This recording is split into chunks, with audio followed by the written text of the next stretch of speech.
right, gang. The attendance was 18,253. Sellout, $7.7 million gate. That's the record gate for any Australian indoor arena ever. And it's the continent record. We beat our own record for that one. Quinlan and Teixeira, performance of the night. Rongju and Steele for the fight of the night. Did I fuck that up? You know what I meant. Performance of the night, fight of the night. $50,000 for all of them. Congrats to them. And I want to thank New South Wales government and Destination New South Wales for their ongoing support of the UFC and helping to bring this event to Sydney. Love you guys. Appreciate it. Go ahead. Let's talk about the main event. Great performance by DDP. Won every round on 2 of the judges' scorecards. Felt like Sean Strickland never really got out of first gear. What's your take on the fight and how do you view it? I agree with you. Sean is usually really good at shutting people down. And like Izzy, when he fought Izzy felt like it looked like he couldn't get into a rhythm. And he was in his face, pressuring him the whole time. Feels like that was what Dricus did. I'll tell you something fascinating that I noticed tonight for the first time. I don't know why. See if you notice this. So, Sean Strickland, the way that he acts leading up to fights, right? Normally when you have people who act the way that he acts, you see signs of it in a fight. Who is more focused, professional, and solid in a fight than he is? When he gets hurt, no sticking out the tongue or no, that didn't hurt me, anything. The guy stays focused, keeps coming forward. There's never any hint of how he acts outside the octagon when he's in there. Absolute professional the whole time. It's actually fascinating. I don't know if I've ever seen that with a guy who acts the way he does leading up to fights. It must just be his happy place. Huh? It must be his happy place. I don't know. Or this is all, you know what I mean? I've never seen a guy so solid and professional. Gets his nose broke, snaps it back into place and keeps fighting. Gets hit with some nasty shots. When he gets hit with big shots, he doesn't start shaking his head and doing all the goofy things that people like that do. You can go into any combat sport, you've seen it. Nobody is more professional during the fight than this guy is. It's fascinating, actually. And another thing on Strickland as well that I think all the talking makes people sort of overlook is that he's very tough as well. Like, he ate some big shots from DDP. The nose thing, like, usually if you see a fighter freak out from the pain, they lose their composure. Like you said, he just gets right back into it, dials back in. 100%. Never, looks like he never slides off his game plan, stays focused, doing what he's supposed to do, even with a broken nose. Yeah, I agree. It's fascinating. And on the other side with Dricus, I mean, it got a little bit weird towards the end, but it would be said that in the first round, he actually looked maybe more technical than he has in... Well, you know what's funny is, and I meant it as a compliment, when I said he fights like a white guy dances, right? Like awkward and whatever, they've been focusing on that. I was like, don't listen to the shit that I say. Whatever he's doing works. He's the world champion, and how do you spar for a guy like that? Don't change anything that he's doing on account of what I say. I imagine this has to be discussed on Tuesday, but it would feel like Dricus had that is a pretty big fight that you guys can put on right now. Yeah, we'll talk about it on Tuesday. Co-main event, Zhang came out-muscled the woman who was meant to be stronger than her, out-wrestled the woman who was meant to out-wrestle her. Amazing performance by her. Yeah, I mean, I don't know about you guys or how you felt, but lots of people were texting me saying that Weili loses tonight and, it's over, and she was an underdog, and I bet the casinos got murdered tonight because I bet a lot of people threw money on Tatiana. But when you look at Weili, she's one of the greatest of all time, the best female fighter, in the sport right now. And at the press conference, Tatiana was talking about what she was going to do and what about her wrestling, and Weili said, this isn't a wrestling match, this is a fight. And she actually out-wrestled Tatiana tonight, and absolute stud, and such a huge star in China for us. She trended, I want to say she trended #1 like 4 times during fight week. 100 million views just on UFC platforms in China. And tonight she was trending #1 in all the big territories for us, so huge star. I would assume then that you would look to bring her to China at some point in the future. What's that? Would you like to take her to China at some point in the future? Yeah. Yeah. I mean, if you look at the talent that's coming out of, they all look good tonight. So, yeah, it was a really, really good week for China. I just have one for you outside of this one. I don't know if you've seen the boxing world this week, with Turkey Al-Sheikh apparently stealing Canelo from Jake Paul and managing to get a 4-fight deal. Curious if you've had any takes on that, and if you are impressed with what Turkey's able to do in boxing. With what? Who's able to do? Turkey managed to steal Canelo from Jake Paul, basically. Listen, they control the sport of boxing right now. I don't think it's hard for them to steal anybody from anybody. I don't know the ins and outs of that deal, but I'm sure it's not too hard to steal somebody away from them to Saudi. Yeah, totally different levels there. Yeah, Not even the same universe of levels. in front right here. We spoke with Weili before this fight earlier this week, and she said that if she got past Tatiana, what she would want is to move up in flyweight because she feels like she's running out of opponents at strawweights. Will you entertain like this super fight between Valentina and Weili in the future? They're waiting for me. There's also, it seems like a big night for just like these Australian prospects like Quinlan in the beginning, Tom Nolan, Mikulev on the prelims, all making their debuts, but they're in here and they're talking about, you know, the lightweight division has a lot of people in past 35 that might not be here, and I'm going to be the guys that will, this new wave of lightweights headlining fight nights moving forward. What did you make of all the debutantes today? Yeah, I love it. You know, I keep talking about this region and how fast it blew up, not just fans. I mean, fans were packed to the roof tonight in there, but the talent that's coming out of this region. And you guys announced Israel Adesanya, Kelvin Gastelum going into the UFC Hall of Fame. Seems like a no-brainer, but even Izzy thought it was, he was surprised because I'm still young. I'm not making the Hall of Fame right now. Yeah. So what's weird about it is that this stuff was decided a long time ago, and then we end up here, so it worked out perfect. He didn't know why he was here. When he came over and sat near me, he was like, "What's up?" I just wanted to hang with you a little bit, and then, you know, he got hit with it. So, well-deserved, and really happy for him. We talked tonight, he's going to take some time off and relax, so. There's a debate online over whether that's the greatest co-main event fight in UFC history. It seems to be between that, Joanna, Weili 1, and Rory McDonald, Robbie Lawler 2. I'm curious if you had a take on that. All three of those are tough to, you know. Yeah, that's tough. Just last one for me, Dominic Cruz announced his retirement. Guy some people think is the greatest bantamweight of all time, at worst the second best bantamweight ever. I'm curious, just what do you make of Dominic's career? And he's great on the mic too, so, you know, when you have the type of experience and the type of career he's had, and you can sit in the booth and talk fights, it's awesome. So he'll have a great career after his career.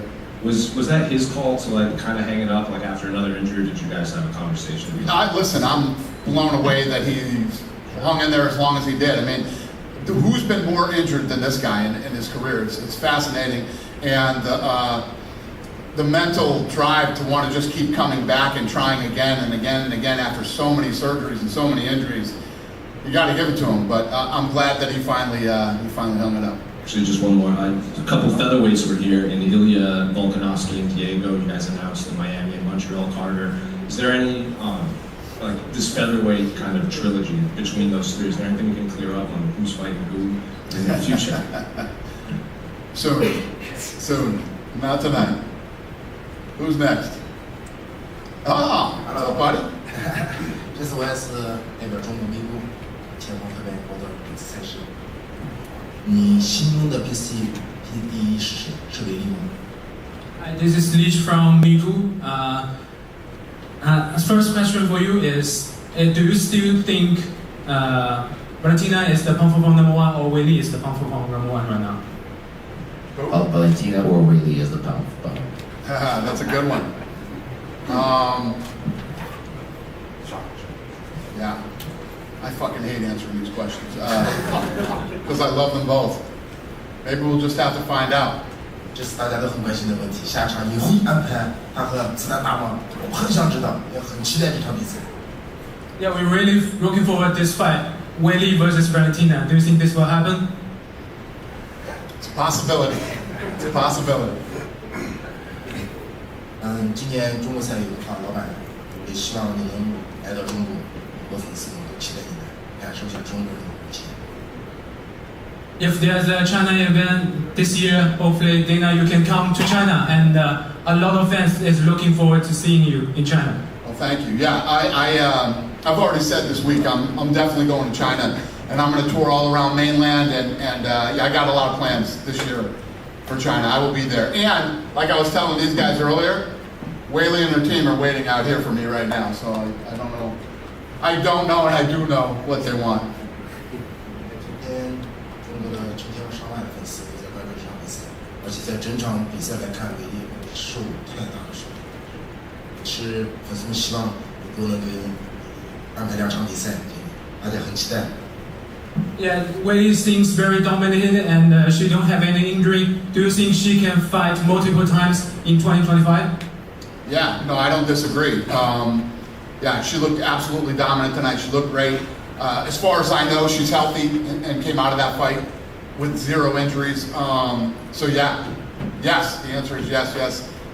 We'll see what she wants, and you know, she's at a point in her career now, and everything that she's accomplished, that whatever she has to ask me in the hallway back here, I'm probably going to say yes.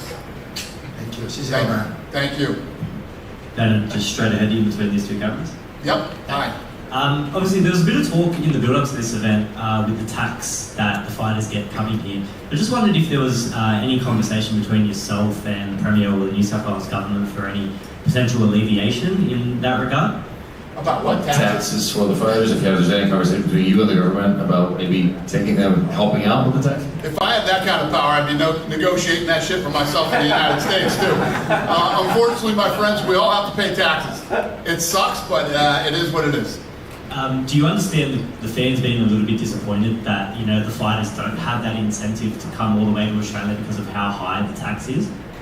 Yeah, it's no different than if we go to New York or California or some of these other states. Yeah, taxes are an unfortunate, you know, but I think that there is, I mean, these guys can file and get some of the money back. I mean, you can file and get some of the money back as far as I'm aware of. But yeah, listen, no matter what side of the fence you sit on or what you believe in, we can all agree that taxes suck. I don't think there's any argument with anybody on that one. They suck, but there's something we got to pay. Just in the back right here, Dana. Yep. Touching on what you just said there is a tax treaty between Australia and the US, so the US fighters at least aren't double taxed, so you want the money there.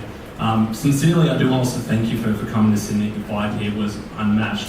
Speaking about great Australian fighters, Steve Erceg was set to fight Asu Almabayev, and now the main event of UFC Mexico City is him against Brandon Moreno. I'd love to understand the build-up of that and why that fight changed. Shit, I have no idea. I don't remember how or why it did. I don't know. I couldn't honestly answer that question for you right now. That's right. I also wanted to ask you a question about Jairzinho Rozenstruik. After his fight against Pavlovich, there were reports going around that maybe he's not with the UFC anymore. He posted that onto his ex that was the case. Did he request his release, or was he not re-signed? What was the situation? Yeah, I don't. He was either cut or not re-signed. Okay. Thank you so much. Yep. Hey Dana. Yep. With multi-fight deal in Australia and it being a bigger market, what's the likelihood of another card coming back to New Zealand? Coming back to New Zealand? That's a good question. I can't answer that one off the top of my head either, but yes, obviously, I mean, look at tonight, look how successful this event is, and you know, this is a big event for us tonight. Again, we broke the record, trending, you know, #1 in the United States, #3 in Brazil, #1 in Australia, #4 in France. You know, what people don't understand is when we move this thing around, we go to different parts of the world. #1 in China, off and on the entire week. 100 million views for Chinese content just on UFC platforms, not including it's big. It's big. A lot of people don't understand this business and how this business really works. Most people don't. Media, you know, and a lot of other, you know, people who follow the sport. Tonight was a big event for the UFC, massive. So we'll be back here soon. And it's every event seems to break records. There has to be a cap eventually. Is there a risk of outpricing fans to be able to attend? What's the question? The events keep breaking records. There must be a cap at one point. Do you think you may be reaching a point to outprice the fans? We're not close. I mean, we keep breaking the records. And I mean, if you look at what it costs to come to a UFC event, it's on par or cheaper than most big events. Thank you. Yep. Dana, just another one over here. Repeated successful events in Australia, and I don't know literally number by number, but I would assume a record amount of Australian and New Zealand fighters signed last year. There was heaps of them. What do you think it is about this region that it's gaining so much success in the UFC? You know, I think that when I first started this thing, right, the three no-brainers for me were the United States, Mexico, and the UK, traditionally big boxing countries. But Australia, when you really think about it, does make a lot of sense too. A lot of tough people here. You guys got rugby, soccer, and a couple other sports. I saw fucking pillow fighting on fucking TV tonight here in Australia. I don't ever want to hear another word from you people about power slam, okay? Ever. But yeah, it makes sense. You know, the fan base continues to grow here, and the talent is off the charts. So I don't know if I answered your question, but. And just one more from me. The last few times you've come to Australia, it's been for pay-per-view events. However, if I'm not mistaken, the deal with Perth was one pay-per-view and one fight night. UFC is such a big machine. To bring an event like a fight night all the way down here, do you expect it to be like more difficult because it may be like a smaller event? No, we bring fight nights everywhere. I just did a fight night in Saudi Arabia last week. Fight nights and pay-per-views are how we built this business. We have a whole laundry list of fighters that are super talented and possibly the world champions of tomorrow. And those are the guys that we move around and put on fight night cards. As long as the fights are, listen, I have to have 3 or 4 holy shit moments a night, and as long as that happens on any card that we do, we have a successful evening. Thank you very much. And Dana, just back here. Speaking of the Perth card, the fight night, there was reports coming out that it might be June, July. Do you have any details on that? June, July, Perth, perhaps. I don't know off the top of my head. And I just wanted to clarify, I asked you the press conference, but you know, it's a little bit more intimate here, we can have that chat. Sean Strickland and the New South Wales government, obviously all the media and stuff and the outrage, obviously you laughed about the other day with what you put on your story with the newspaper, which... I thought that was fucking hilarious. Yeah, no, most of us do, it's ridiculous, we don't even like the paper here. But listen, for a place that is so tough, and the people... Everything on land and the water can kill you. You have the biggest pussies I've ever seen in the media in my life. I saw a story where a guy was like, I saw Dana do a podcast with the premiere and it physically made me sick. Holy fucking shit. You guys have to have the biggest pussies of all time in the media here. Just for the record, but go ahead, what's the question? The question is, does anyone in the government at all go, please not Strickland, or does that ever get back to you? I do that! Are you kidding me? I do that! It is what it is. You know my stance on this, you know. We're gonna take guys and girls that say a lot of things and do a lot of things. I'm a big believer in free speech. And, you know, it probably seems worse when you come here because your media are such weak human beings. I thought we had weak media. You guys win hands down. Do you say anything or do you literally just ignore them? Like, did they actually voice it to you at all? We were actually laughing about it. We were reading the story in the back and cracking up at that guy. That guy's got to be the biggest fucking wimp on planet Earth. So no one from the government will actually go full side? Okay, cool. No. Well then... Hey, even your people know that your fucking media are weak. They even know. They know it. You know it. We all know it now. I didn't know. Now I know. Good? Have a great night, you guys. And thank you, Australia. You guys are the best.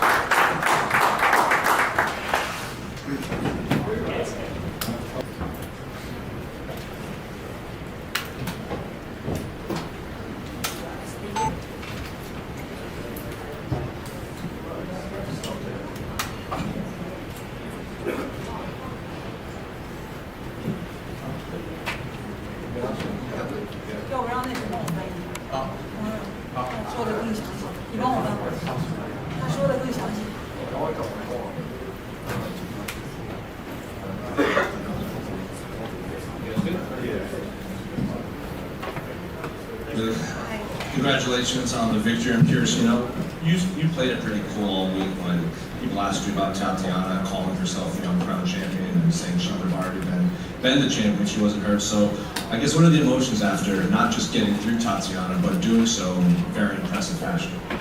就说赛前大家都特看好这个苏亚雷斯，而且他也被称为这无冕之王嘛。那么今天比赛结束，不光是赢了，而且是以这种碾压的方式，以他最擅长的方式碾压了他。那你现在有什么心情怎么样？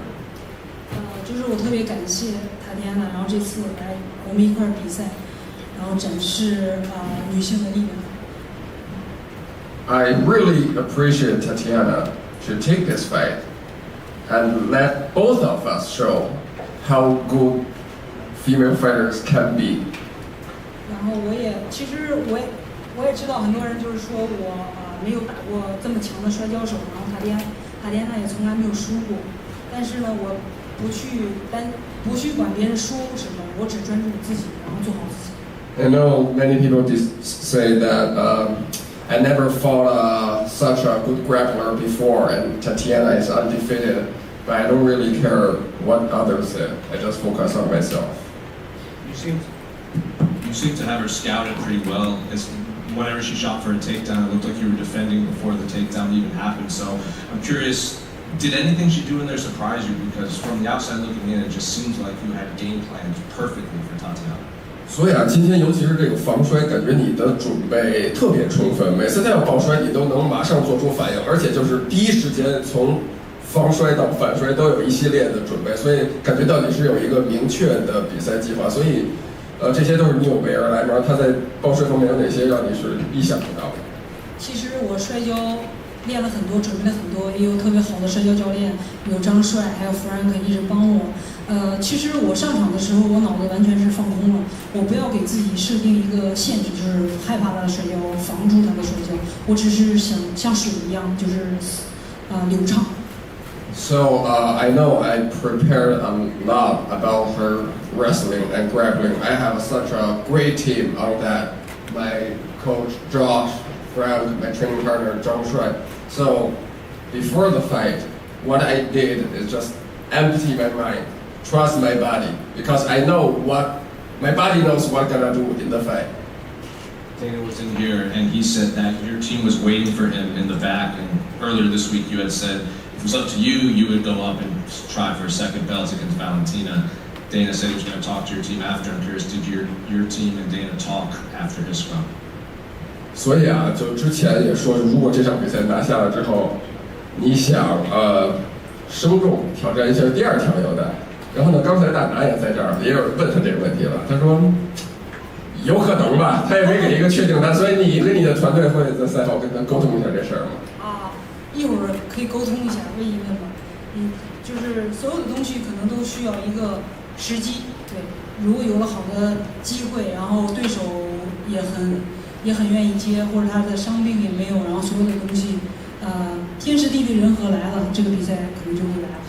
Yeah, let's talk with data later. But I think everything is about timing. So if there's a good time for both of us and to make this fight happen, it happens.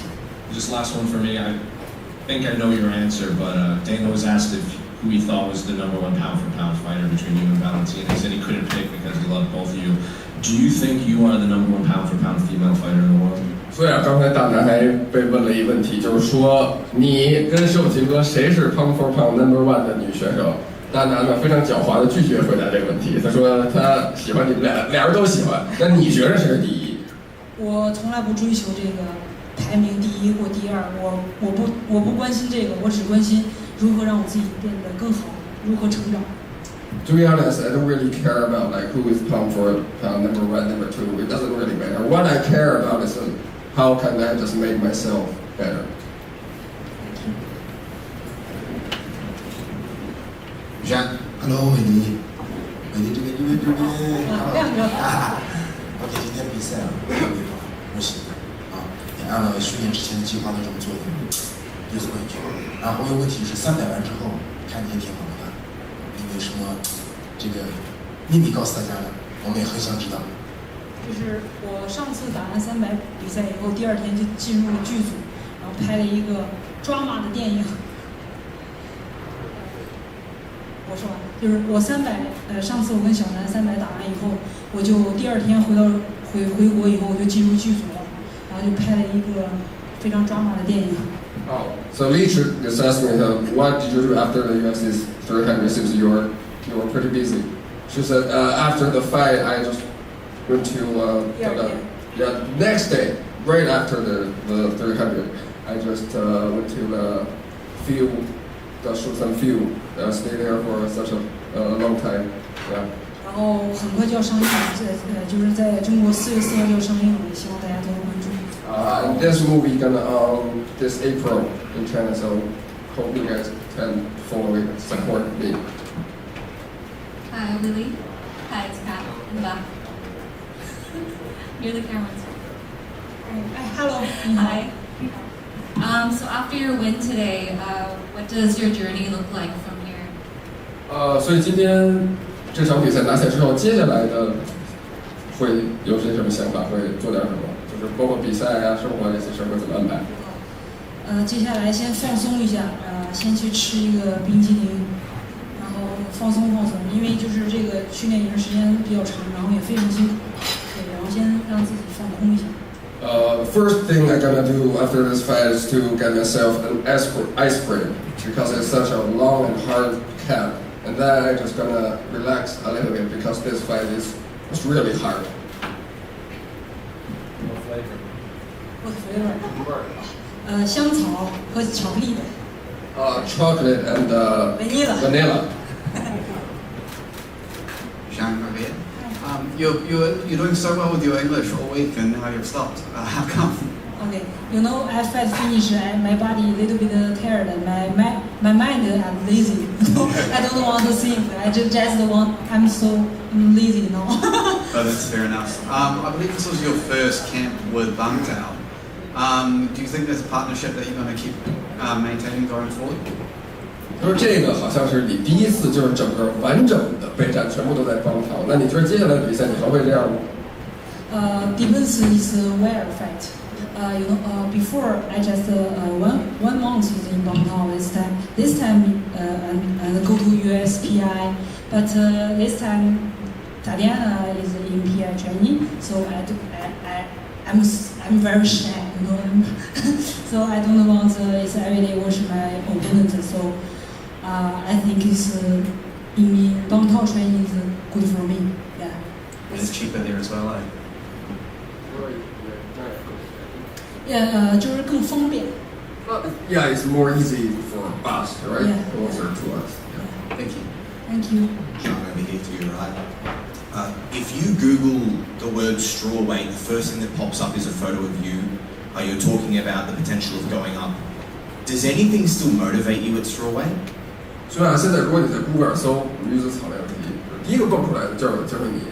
当然了，现在你有想过升重，但如果留在草量级的话，对你来说还有哪些动力能让你留在这个级别？其实我觉得最大的对手就是自己，然后你就是因为每个对手的风格不一样，然后你就是通过跟对手比赛备战，然后如何把自己的风格完善，如何让自己的短板更加变好。I think the biggest opponent to me is myself. So although I stay in the strawweight, if I fight different style of opponent, I can still learn a lot from that, and eventually to improve myself. That's my ultimate goal.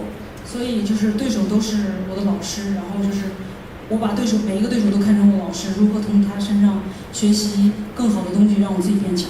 I see all my opponents as my teachers. I will learn from them and just make myself getting better and better.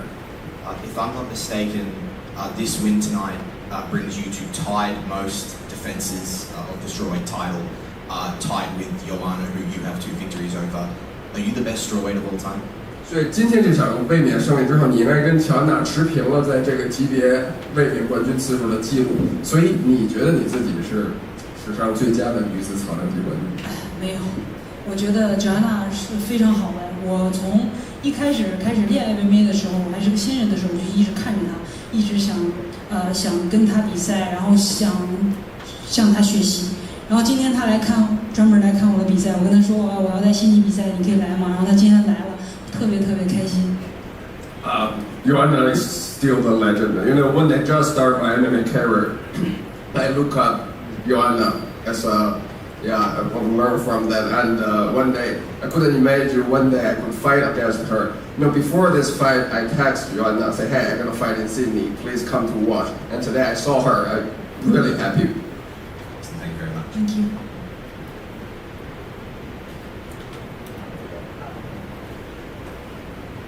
Hi, I'm Carl from Gongu magazine from Japan. Congratulations on the winning.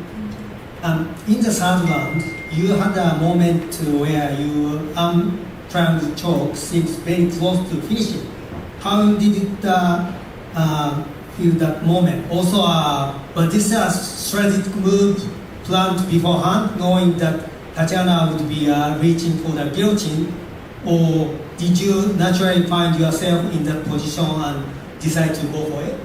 So your first point is about the arm triangle? Arm triangle is almost close to the finish. Okay. So is that a strategic move, or is it naturally she find the position then? Okay, let me translate this. And also, how do you feel to when almost 虽 close 然 to 说你 finish? 这个手背三点都快有了，当时你觉得真的是快有了吗？还是后来为什么没有转？我觉得就是说没有差一点角度，还没有。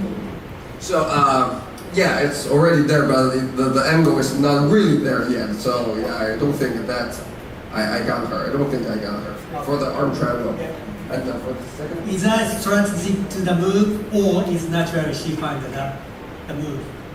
So before the hand, she's going to the guillotine choke.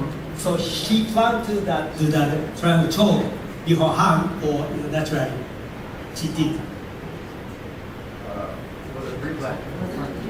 Sorry.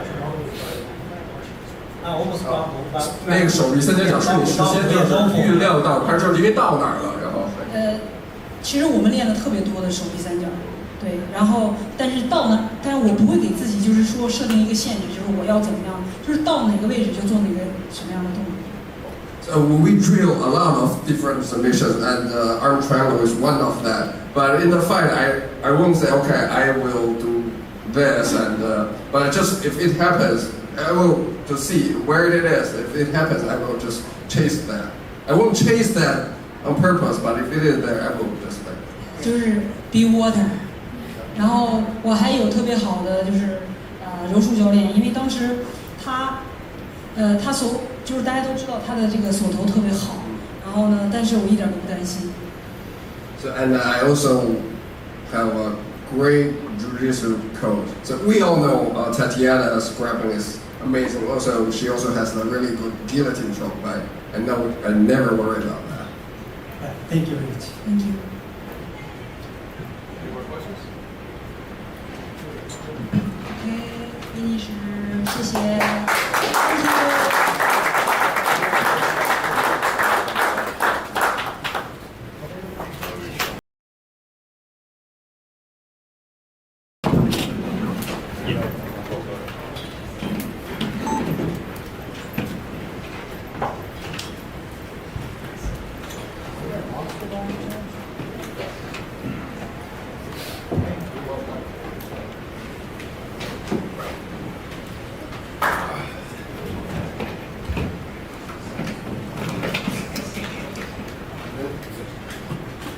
Dricus, how are you? And Hello everyone. Sorry. Congratulations on the victory. Just how satisfying is this win? You know, I know you said it. You know, the only thing that mattered was like those judges in Toronto declared you the winner. There is no drama. But you also said, you know, you wanted this rematch as kind of a way to end all questions that might be in fans' minds. And outside of that one judge who had a 4-1, it was a clean sweep on the other 2 5-0. So just how satisfying is this win over Sean Strickland? Absolutely. I think to go out there and beat him at his own game was a big priority. Because to go out there and fight the same fighters in Toronto, I would have done the exact same thing. But I didn't. I told you guys the whole week, I'm going to try and knock him out, try and submit him, or try, if this goes to decision, complete domination. And that's what happened. I thought he was going to initiate the wrestling. He tried at some stage, but it was too late. And I mean, I just felt great. I felt great out there tonight to show progression. That was the biggest thing, to show that I can submit the best in the world, a guy that's never been submitted. I can go out there and knock people out, and I can go out there and outpoint a guy that outpoints anybody and do it over 5 rounds. That was a big win for me tonight, and it was a big performance. To stay calm. When I got his nose, I didn't stay that calm, but that was just me smelling blood. I got back to where I needed to be, and it was an incredible performance. It felt great. Dana was in here, and he praised your performance, but he also was very impressed with Sean's tonight, where the fact that when you broke his nose, a lot of fighters, that's the beginning of the end, they wilt. But Sean, after a bit of fixing his nose, went right back into it, stood in front of him to throw down. No. He was in front of me moving backwards. He didn't stand in front of me. Otherwise, the crowd wouldn't have been booing. But in that moment when you did break his nose, did you think that you were going to put him away? Yes, I did. I saw him. He was definitely rattled. I could see him going backwards. My coaches, I could hear them going, chill. They were saying, chill now. And I went, here we go. And I honestly thought he was gonna. I thought he was gonna. Just shows you the caliber of fighter, the caliber of heart. He's deserving of all the hype. What a tough person, and have all the respect in the world for him. Did you, after that moment, he didn't go away from that? I think that was around 3 or 4 when we broke those. Were you in your mind, all right, if he's not going down from that, this is probably going to be another 2-round war, right? No, in fights, especially at this level, the poker face is amazing. I have a terrible poker face. When I'm tired, you can see I'm tired. Just know that I'm not going away. I don't care if you know I'm tired. I'm just not giving up. People have the poker face, and people don't just give up. I thought he might, but you know, he became awkward in the sense where he pulled the Dricus on himself. You know, he started looking down, just looking away and throwing as hard as he could. And the punches didn't hurt me, but it was where I needed to say, okay, stay calm, let him hit me on the hands, and just keep on winning this fight and doing it the way we planned it, by beating him every single round. And on the mic at the end, you took it and walked straight at Alex Pereira, and you sent a message to him. There was something online that he challenged you to come up to 205, and you said, deal, is that true, what happened backstage? Yeah. He came up and he said, did you challenge me? And I was like, I did the whole show, I did the whole movie scene and everything, and you're like, did you challenge me? That's kind of, that's anticlimactic, but sure, yes. And I said, yeah, I did challenge you, but I did, I have the world's respect for Alex Pereira. I think he is the pound for pound best fighter in the world. I have the most respect for him, what he's done in a short period of time in the UFC, to come from another sport, what he's done there. But yes, I want to share the octagon with that man. I want to be a guy. I've beaten Adesanya, who's beaten him. I know I can beat him, and at 205, 100%. So Dana was also in here, and he said, that possible fight against you and Hamzat would also be pretty massive at this point. So if it were up to you, and he came to Hamzat's first. Hamzat's first. No, I wish him. I said, please beat Uncle Live. No hate against Uncle Live. I just want to beat Alex Pereira. It's nothing personal against Uncle Live. It was just Pereira. He's such a legend in the sport to me already that it would be amazing to beat him. And for my legacy, I want to be the greatest to ever do this. But Hamzat's next. Hamzat is next. I want to make sure that this belt, the middleweight title, that there's no question that I'm the GOAT of the middleweight division. And I know that, you have Anderson Silva. In my mind, he is the GOAT of this division. And you have Adesanya, who's done incredible things. But it's not about how many times just you defend. It's about who you fight, how you defend it, and how you've done it, and what period of time have you done it, and who have you fought, and making sure that there's no question that I am the best middleweight, then going up. So I'm not rushing that my next fight is Alex Pereira. No. I want the Hamza next. I think he deserves a hiding. So I'm sure he's watching this. He's already been tweeting at you a lot after this fight. I doubt you've seen it. No, I've seen it. Yeah. So you can see he really tweeted. Usually when it makes sense, it's his agent. When it doesn't make sense, he actually tweeted. So do you have a message? I'm sure he's watching. Do you have a message for him? No. Stay out of the court. Fair enough. And last one for me is obviously a couple other middleweights that have been kind of surging. Imavov had the big win. Carvalho was sitting octagon side. He seems to be struggling to find anyone that wants to fight him. So do you look at the rest of the top 10 of your division too and just kind of point out the future fights coming up? Yeah, I mean, if you look at the top 5, how that's changed, it gets me as a champion excited. I mean, I thought the change to light heavyweight's going to be a lot quicker, but now the whole top 5 has been almost thrown on his head. If you look at a guy like Izzy and Rob, who's been running that division for how many years? Now they are 4 and 5. You have me, Strickland, Hamzat. I don't know. Is he even in the top 5? It's really irrelevant. They want to give him a shot. You have Kyle, and you have Imavov. What a performance by Imavov! I think you make the Kyle and Imavov fight. I think that's the next fight for the title after the fight with Hamzat. Hi, Dricus. Hi. Congratulations, by the way. You did back-to-back Achilles quotes. What inspired that? Were you just at home watching Troy and you're like, all right, I'm going to use this? Yeah, I mean, yes, that's exactly what I mean, literally. The Achilles one, when Strickland said he made a pact, that came while I was watching the movie. And the funny thing is my dog is actually named Achilles because I was watching the movie when I named my dog too. And I didn't plan on doing it with Alex Pereira, but it seemed like a good idea at the time. But yeah, that was literally it. I was watching the movie and it was pretty cool. I think, yeah. How often do you watch that movie? I've watched it a couple of times, maybe like 17 times, I guess. And then embedded, you said that you're happy to not surf in the water because you don't like sharks. But ironically, in the cage, once Sean started bleeding from his nose, kind of went crazy and started acting like one. Yeah, exactly. That's why I don't go in the water. I know what it's like. Can't control yourself. Congratulations. Just back here, Dricus. Hey, man. There you go, mate. Congratulations. I'm very interested to know what you think about, where Sean Strickland's going to be going next. I don't know if you like matchmaking, but do you think there could be a good fight for him to maybe potentially work his way back up, or what do you think's next for him?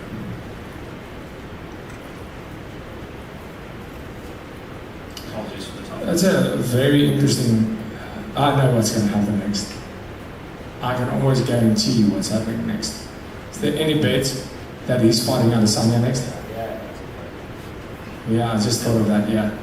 Imavov, no ways. He's already shown that he beats that style every time. Yeah. Hey? Ooh, Rob. Oh. He said Rob only has a blitz. Oh, that would be great. I think his specific words were Rob was a can. Yeah, but he said Rob was a can. That's very different than Rob is a can. Correct. He said Rob was a can when he fought Hamza, which is completely different to Rob is a can. But he did say Dricus beat Rob and Rob only has a blitz. But that's only like that'll be like, I think the Adesanya rematch will be amazing. Yeah, that's what's gonna happen. Yeah, there's gonna be a fight main event. I know it. And on Nasruddin Imavov as well, he's in an interesting position where some have said he's done enough to potentially get a tough shot, but you've mentioned that Hamzat is next. Do you think he needs one more win to be in that conversation? It doesn't matter what I think. We all know what's going to happen. what do you think makes more money? Me and Hamza or me and him? You could also have him involved. I know you said maybe not, but him and Sean Strickland, because Sean has beaten him involved. Sean Strickland beats him every time. So it's that style is just no. That if you make that fight, you're just eliminating another contender, and you can't have a trilogy fight with one guy beating the same guy twice. That's what you have with me and Strickland right now. So no, there's no way.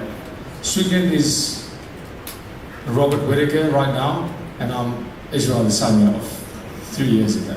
That's in the position we are right now.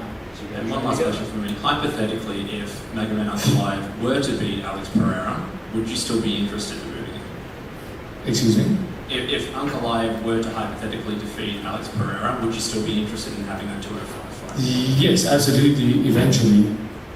But don't you put that out there, please. Sorry, thank you, mate. Thank you. Me again.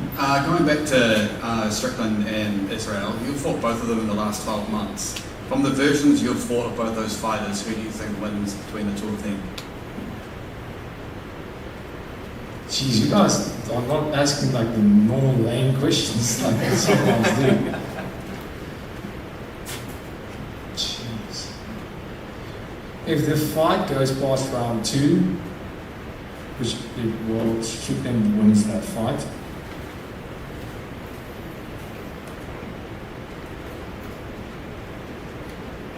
Strickland wins that fight. Because over here, a lot of pressure on this one. Hopefully, it's not lame. Obviously, this is a rematch, and you come out and you put on such like a dominant performance. Why? Why was the performance so different? Why did you pull away so much in this fight? The thing was, I've proven that I have the dog. That I've proven, and for some reason, when my coach asked me once, and he said, "Dricus, do you hate the people you fight?" And I said, "No, like, it's literally one of my mottos. This is never personal. It's literally just business. I'm quite fond of some of the people I fight." And he said, "Well, why are you trying to kill everybody you fight with every single punch? Like, you just go and you try to murder them the whole time, and you just go overhand, and try and kill. Why?" I said, "I don't know. When I get in there, that's what I'm thinking. I want to kill. That's what my brain goes is die or kill. That's what it is." And for this fight, that was the plan. Dricus, you've proven that you can do that. Please, let's show the world that you can be accurate, that you can stay calm, that you can be technical and fight that fight. And it took a lot of growing from my side, because the way that I used to fight, to have that in the back pocket is amazing, because I always have that. I always said I will never I can't let that go. That is who I am. But to go out there and fight the way I did tonight showed so much self-control and showed that I can do what I need to do. I can do what my coaches tell me. I'm a trainable athlete. I am coachable, and I am ever improving. As a world champion that has defended the belt against the best middleweight ever, one of the, I can still improve by a long shot, and that's what I had to prove to myself, my coaches, and the world tonight. Congratulations. Thank you so much. Dricus, over here, mate. Congratulations. Videos come out of you and Sean sharing a word backstage after the fight. You able to let us in on what words you shared with him? Yeah, I told him he was ugly before, obviously when we fought, because he's not a pretty person to see. And yeah, we all thought so. But when I saw him after that, when I hit him on the nose, I went, wow. I couldn't believe he got uglier. Wow. And he did. I was like, oh, your nose is so screwed up now. And he tried to break his nose back in the middle of the fight. And for some weird reason, I was giving him the opportunity. I was like, okay, let him get his nose. He went like this, and I went, okay. And then I went like, no, punch this guy in the face while he's trying to do that. And I went forward, and he kept doing this to the, like, let's say the right side, but his nose is broken to that side. And I was thinking to myself, break the other way. You should try and break it the other way, because he kept pushing it to the same side it was already broken to. And then he came back after that round, after the break. His nose was straight again, it was thick. And I punched him again, and it just broke all the way again. And I was like, oh, it sucks to be you right now. I hope it was a headbutt. As you've said so far, Hamzat is next. You've also expressed a desire to fight in Africa, in South Africa. Is that when that fight happens in South Africa or in Africa? Is that Hamzat fight? Yeah. I want to fight in South Africa and Africa really bad. It's as much as a dream of mine as it is to become and retain the world title. But up until this point, yeah, I think, me as an athlete, and I'm actively involved, I know South Africa, our sports minister Gaten McKenzie, is an absolute legend. The love I have for him as a minister of sports in South Africa is incredible. The amount of work he's doing to try and make this happen, all sports in South Africa, it's amazing. If you ever have the chance, go and look him up. He is as honoured as you can get. With the Formula One, with the UFC, he is making things happen. And he is honoured, and we are this close to making it happen. I would love the Hamzat fight, as big as it's going to be. Obviously, the international fight would be amazing. But I promise you, what is an international fight if I can do this in Africa? I don't even care. Like, I will take a fight night in South Africa rather than an international fight week, 100%. Congratulations again. Thank you so much. Well, sir, congratulations. We will continue the topic with Hamzat. Recently, there were rumors that he has some issues with going to different countries, especially to the United States. That's why he's fighting in Saudi Arabia and Abu Dhabi, Emirates, I mean. So, usually pay-per-views in these countries are in autumn. So, in the case that if Hamzat really does have these issues, are you ready to wait for the first title defense till September, October? That will be my third title defense, but yes, I'm willing to wait, I guess, but I don't care about pay-per-views. I care about taking names. So you're ready to fight with Hamzat even in fight night? A fight night in South Africa, yes, for sure. Definitely no, I'm not taking any random fight nights. I'll fight in South Africa in a fight night, for sure. And in Saudi? And in Saudi, I'll take him on a pay-per-view in Saudi, for sure, 100%. In fact, I would prefer that. To beat him and conquer another place, yeah, perfect. Thanks. Dricus, since you're breaking down fights, give us a little preview of what the Hamzat fight looks like in your mind. How much of a challenge is he, do you believe? And how do you see yourself beating him? Jeez, guys, you don't give a guy a break. Jeez. Counter the jab, that was Strickland's game plan. Let me think about something. The blitz, Rob. Yeah, I'll wrestle him. Yeah, that's a game plan. Yeah, sounds good. All good? One last quick one. I know we spoke the other day about what you were going to eat first up. Is it going to be sushi or is it going to be next to tacos? It's going to be beer. And now it's going to be tacos. That's a great memory. I've had sushi after the weigh-ins. So, about the taco ones. Oh, my beautiful fiance had nachos, I think. Was it nachos that you had? She had nachos right next to me after the weigh-ins, and I said, I can't eat that right now. But how dare you? But she is amazing. She fasted with me in fight camp, not even drinking on our engagement, not even having any alcohol, not having a single sweet. She loves sweets, she loves chocolates, and she fasted that. We as Christians, and that's what she gave up for me to win this fight, and I appreciate it, and thank you for being on my side, my love. Thank you guys. Thank you very much.